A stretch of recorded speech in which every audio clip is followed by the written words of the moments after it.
சிவாய் நமவும் தெய்வன்னு பேசுகிறேன். எல்லாம் சிவமயம் யூடியூப் சேனல். இங்கே பாருங்கள், ஆடி கார்த்திகைக்கு நான் மாவிளக்குக்கு பிசைஞ்சிருக்கேன். தேனும் தினை மாவும் நெய்யும். இது கிட்டத்தட்ட 8 விளக்கு இருக்கும். நான் இப்படி தான் வாளியில் தான் மாவு அரைச்சி வச்சுக்குவேன். நேற்று எங்கள் முப்பிலிக்கருப்பர் கோயிலுக்கு இதே மாதிரி வச்சோம். நாளைக்கு இடுமன் பூசைக்கும் வைக்கணும், இன்றைக்கும். ஸோ எப்படியும் ஒரு 3.5 கிலோ 3.25 கிலோ வாங்கிடுவேன். சூப்பராக இருக்கா? Very good. எல்லாருமே நல்லா இருப்போம்.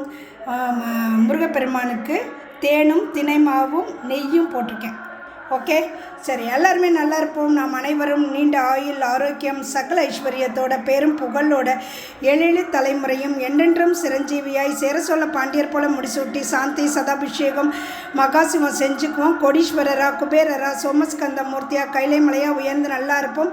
எட்டாத உயரத்தில் சூரிய பகவான் இருந்தாலும் எட்டி புகழ் பெறுவோம். சூரிய பகவான் மாதிரி பிரகாசமாக நம்ம வாழ்க்கை நல்லா இருக்கணும். அரச மரம் போல் வேறு ஊன்றி ஆழம் விழுதுகள் போல் வம்சம் தலை தோங்கணும். தீர்க்க சுமங்கலியாக நல்லா இருப்போம்.